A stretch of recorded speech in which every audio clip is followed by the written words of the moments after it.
going on, everyone? My name is Donovan, and today I want to share with you my thoughts on the watch that a lot of people are calling the best smartwatch of 2019. And when I say a lot of people, I'm referring specifically to tech bloggers out there. They're calling the Apple Watch Series 5 the best watch of 2019, or the best smartwatch of 2019. And so today I want to go ahead and share with you just some first thoughts on the watch. I've been using it for the last 3 days now because I actually got it on September 20th, the launch day, but I'm just now getting around to using it. And as you can see, I have the 44mm version, also the LTE version. So this one comes with 32 gigs of onboard storage. That is an upgrade from the Series 4, which only had 16 gigs of storage. And I love it that Apple is giving us that much storage because, you know, unlike Samsung's still only giving us 4 gigs of storage on the Samsung Galaxy Watch Active 2. And I just feel like, you know, with the way storage is going, it's really important to have more. So I really like the fact that they added that. Some other features that they added on the Series 5 are pretty minor, but we'll talk about that as we get into it. So before we do, I just want to mention that if you're interested, I will be making some videos in the future, so stay tuned for those. I'm going to be comparing it up to the Samsung Galaxy Watch Active 2. Also some Garmin watches. So this is the Garmin Fenix 5 Plus, but I'll be comparing it to the Fenix 6 line and also the Garmin Venue, and then also a Wear OS watch like this one right here. This is the TicWatch Pro 4G LTE version. So I'll be comparing it up to that. Those are all relatively cheaper watches. This one that you see here is $529, at least that's what I got it for. That's the LTE version again of the Series 5 in 44mm. But what I did want to mention here is that if you are interested, the Series 4, honestly, is not all that different from the Series 5. There are not a lot of upgrades with the Series 5. And when this one was launched, I kind of felt like I wasn't as excited about it as I was about the Series 4 because they just didn't add a whole lot of, I'll say, just not a lot of added value in the Series 5. Now, it's a fantastic watch, so don't get me wrong. It's just the things that they've added to this one I didn't feel like were as exciting as the Series 4. So I did want to mention real quick that you can see right here that you can actually get the Series 4 GPS plus cellular 44mm version, basically the exact same watch you see here, but with only 16 gigs of storage, of course, because they upgraded that. But it started out at $529. It's all the way down to $370. So honestly, if you want to save some money, the Series 4 is definitely worth still getting, in my opinion.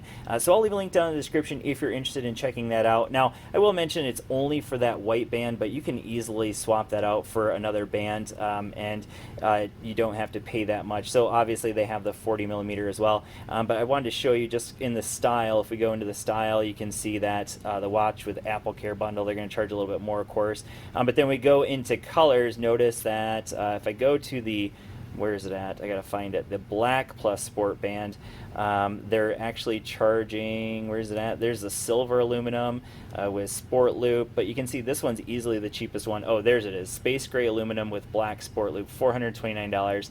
So if you're willing to get the white band and then just swap it out for a different one, you can see it's a whole lot cheaper. But back to the Series 5. So the Apple Watch, honestly, is probably one of the best blends of activity trackers and smartwatches you can get in a watch. So there are watches like Garmin watches that are really fantastic fitness watches, and then there are watches like Samsung that are really great smartwatches, also really good fitness trackers as well, but I don't think anyone quite gets it as well as Apple when it comes to adding those two together.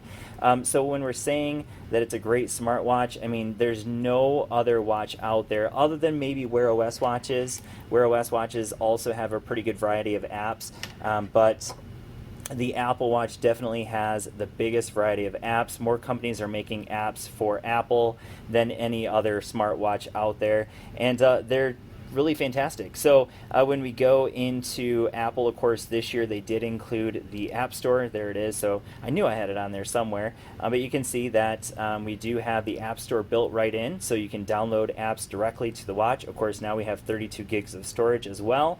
And then, of course, they've added in a couple of other features that are, of course, going to be available for other watches like the Series 4 that I mentioned earlier. So we have this noise app that wasn't previously available. So that's basically going to let you know when you're in a noisy environment and maybe you should try to get out of there. They also have the menstrual cycle, which I'm not really sure which one that is. Maybe I think it's this one right here. Yeah, not something that I'm ever going to be using. But then they did also add the compass. Now, to be completely honest with you, this is a feature I will never use. And the reason I say that is because I'm 37 years old. I've never had the use for a compass before in my life. So now that I have the Apple Watch Series 5, I'm not sure how I'll ever find use for that, but it's available there.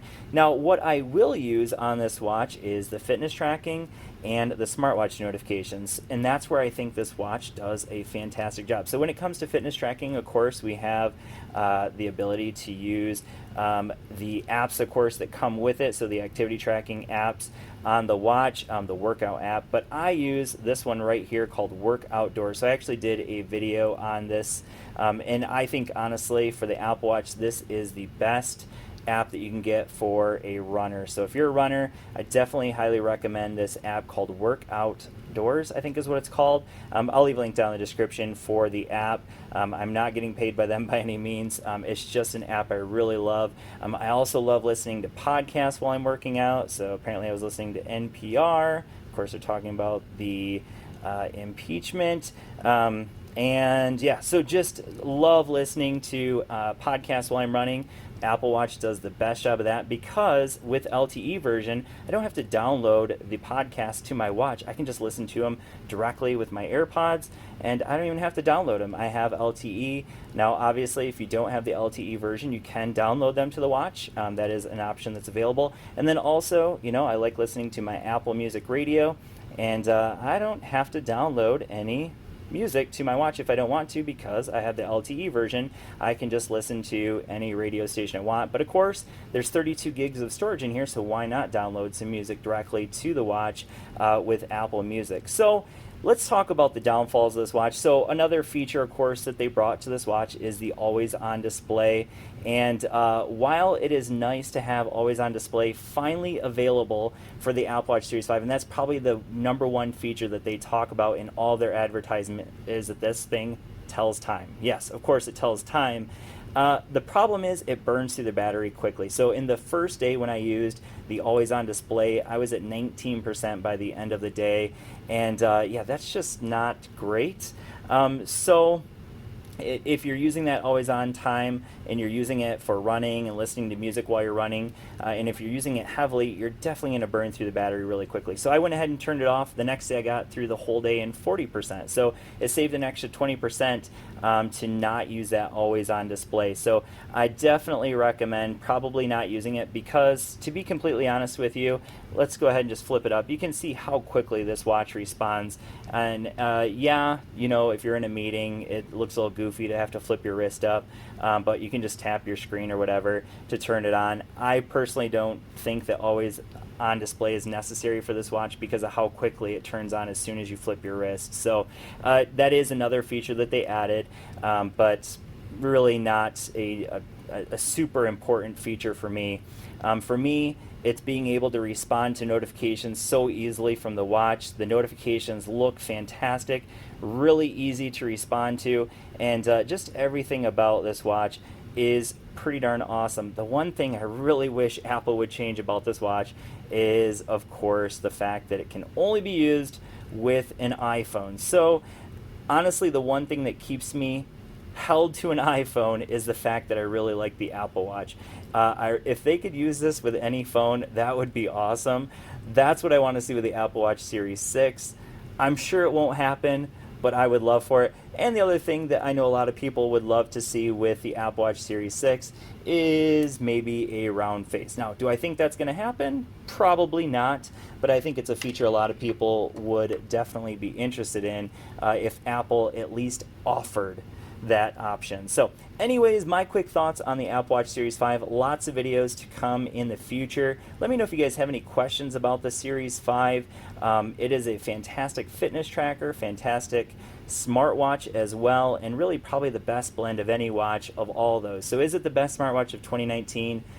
More to come on that, but Stay tuned, and thank you for watching, and I will see you all in the next video. Peace.